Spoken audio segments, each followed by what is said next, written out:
Hi everyone, it's Ayush here and welcome back to my channel. And from today onwards, we are going to start a Firebase crash course in which I'm going to explain you all the concepts related to Firebase, starting from the most basic to an advanced level. So without wasting any time, let us dive into the video. The first thing that you need is VS Code with your suitable directory. After that, you need to run the following commands: npm init-y, that is going to create the package.json file. And after the package.json file is created, you need to write here npm I webpack space webpack cli dash d. This is going to install the webpack and the webpack cli packages, which are responsible for building the project for production. Now after that, you need to install the npm I firebase, about which we are going to discuss in this entire course.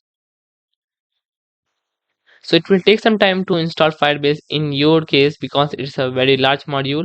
As I have already installed it, so let's start first by creating an webpack.config.js file. So you need to write here webpack.config.js file. Inside this file, you need to paste some basic code like this. Now, what's there inside this code? Let me explain. So in this code, you can see that we are just importing the path module, and we are saying some basic object is we are just declaring one object, and there are some variables like we are seeing the mode is development mode, entry point is the index.js, the output is going to be file name bundle.js and watch true. Now we are seeing entry point as the src slash index.js. And what does that mean? It means that whenever we are just building the project, it is going to build the index.js file instead of building the whole project. So it will build the index.js file, and the output is going to be there in the file known as the bundle.js inside the dist folder that we are going to make in future. And at last, we are having a very important property, which is the watch, and that is containing a boolean. So watch true is very important because it is going to just watch the index.js file again and again. So whenever you just save the index.js file, it is going to automatically build that index.js file, and it is going to rewrite the bundle.js file. So it's very important that you are having the watch true in that object. After this config file is done, you need to simply create one folder with the name of dist and another folder with the name of src. Now in the dist, we are going to have our index.html file as well as the bundle.js file. And we do not need to create the bundle.js file, as it is going to be automatically made by using the webpack. And we need to just create the index.js file in the src folder. So let's create one index.js file here, and in the dist we are going to create one index.html here. Now after the index.html is created, you need to give the basic boilerplate. And whenever you just create a basic boilerplate, you may have seen that we are having an horizontal scroll bar. To just get rid of this scroll bar, what you need to do is you need to open that document and press alt plus z, which is going to make a word wrap. And after the word wrap is done, you can see that it seems to be very clean, that you can just read your whole code without using the scroll bar. After that, you need to simply use the script src tag to import the script file into your project, that is the bundle.js file, that is going to be automatically made by using the webpack.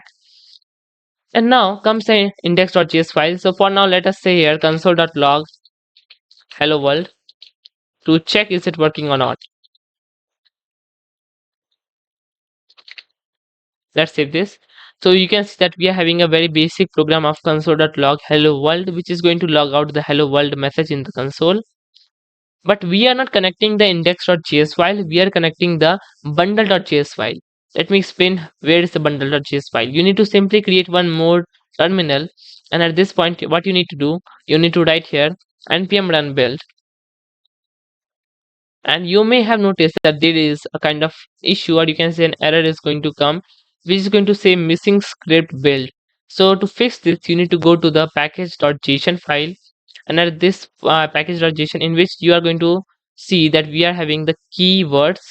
And at this point, we are having a script, right? In the script, what you need to do, you need to go in the script and you need to say here a property, which is going to be the build property. And in the build property, you need to give the value of webpack After that is done, you need to simply save this thing, go back to the index.html file, go to the terminal, run this command again. And after you run the build command right now, you will see that it is going to use the webpack to just build up the project for production. Okay, so you can see the bundle.js file is there in the dist folder. Now what's inside this is basically the builded code. Now what it just did, it just took up the index.js file code and it just built that. So you can see that we are having one eval, means the evaluate function in JavaScript for evaluating any kind of JavaScript code. So you can see that what is it is doing, it is taking that code from the index.js file and it is simply evaluating that code by using this eval function, and that's all.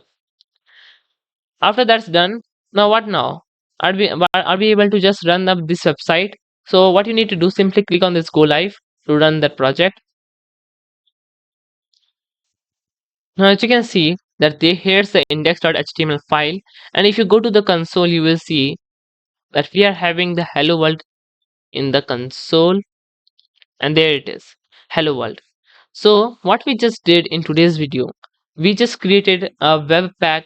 We just created a webpack.config.js file. We just took up some of the parameters, and as per that parameters, it just took that code inside the index.js file, and it just built that code by using the webpack module and converted the new code into a bundle.js file.